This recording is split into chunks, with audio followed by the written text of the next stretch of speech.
Hello, everyone, and welcome to Bigfoot and Real Estate Part 6 On the Move. Before I dive into this episode, I just wanted to give everyone who's been listening and sending us kind words a thank you. I'd also like to recap how exactly this series came about, and that was simply from one of our clients who asked, will it be easier to find Bigfoot or my first perfect home? And now you know how the series was born. That said, let's dive right into it. If you thought moving into your 700 square foot apartment was tough, moving into your first and or a bigger home may be a real challenge. It's hard to make the transition, wondering what items should be replaced and what needs to be purchased to fill a larger space. Again, moving may be challenging as well as exciting, but it can be a perfect time to go through your stuff, considering what is worth keeping, truly usable and helpful items, versus what items will be packed into boxes, costing you time and money, probably never to be seen, let alone used again.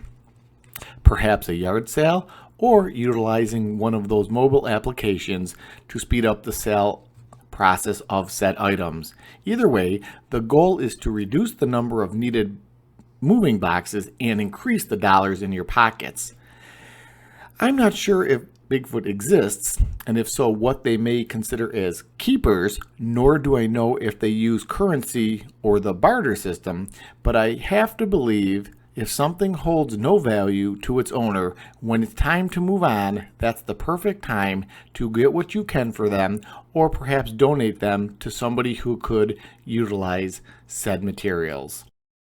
Don't be afraid to ask for help. Chances are, if you're a first-time buyer, you won't have an overabundance of items to pack. Unless you've been renting for years and years, it may be better to think small when moving into a different home. However, the prospect of packing, especially if it's just for you, can feel intimidating. Consider hiring professionals if it becomes too overwhelming. There are plenty of reasonable businesses out there, plus you may be able to secure a deal if your possessions fall under a certain space and weight limit. I'm not sure Bigfoot has the ability to call on others. Actually, I've heard they use loud yells called whoops and tree knocks to communicate, but I'll save that for another video. However, with us humans, take my word, over the years I've heard a few moving horror stories. Most were scarier than bumping into a big hairy monster at night in the woods. If possible, do everything you can to reduce what you'll be moving. Properly package each item. And again, consider using a professional. Your body will thank you, as some of your belongings are probably bigger and heavier than you remember. No, professional movers aren't going to be free, but they do know what they're doing and will save you time, which is money. Kind of like what us professional full-time real estate agents do when we're assisting our clients with buying and or selling property. So my advice, shop around for movers, their prices, and services, and go with the best fit for you. Map it out. Whether you consider yourself a planner or not, moving is one thing you can't do on the fly and hope for the best. You need to plan, and I'm hoping this video at the very least gets you thinking along those lines. Here's a solid tip.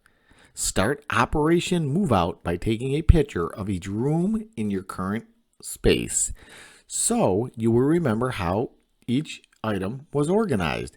You probably won't be able to replicate every area in your new home, and you probably wouldn't want to, but this can help you keep track of what's what fits together, and where it best goes.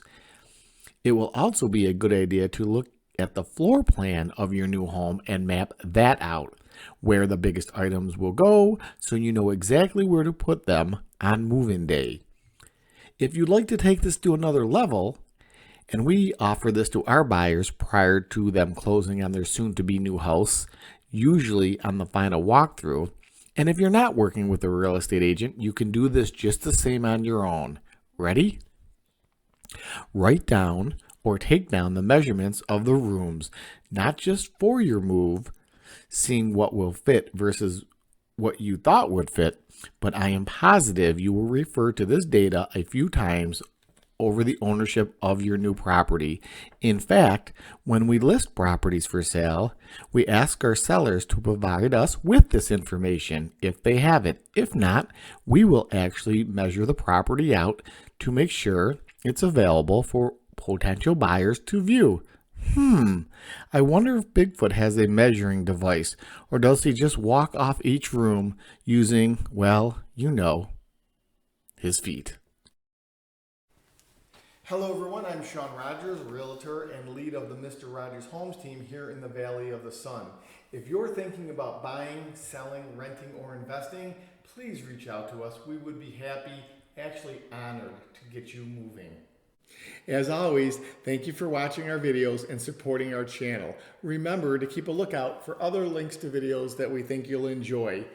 Till next time, take care. God bless America. Talk to you soon. This next moving tip is probably one of the most important. Start with the biggest projects. As the saying goes, do not try to fit a square peg into a round hole. It just won't work. The same goes for the moving process. If you fill every room with all of your smaller items before moving the big stuff, you'll end up running out of space quickly. Items like sofas, lounge chairs, large appliances, and alike should be moved in first, if possible, before everything else, and positively prior to the decorating process. You'll have plenty of time to add the finishing touches, so get the most important, biggest items in first. Now that I think about it, Bigfoot may have way less to be concerned about when it comes to moving, as I'm sure they don't have all of the current appliances we humans have, which take up a lot of space in our homes. But I'm also sure we just couldn't live without all of those beautiful amenities.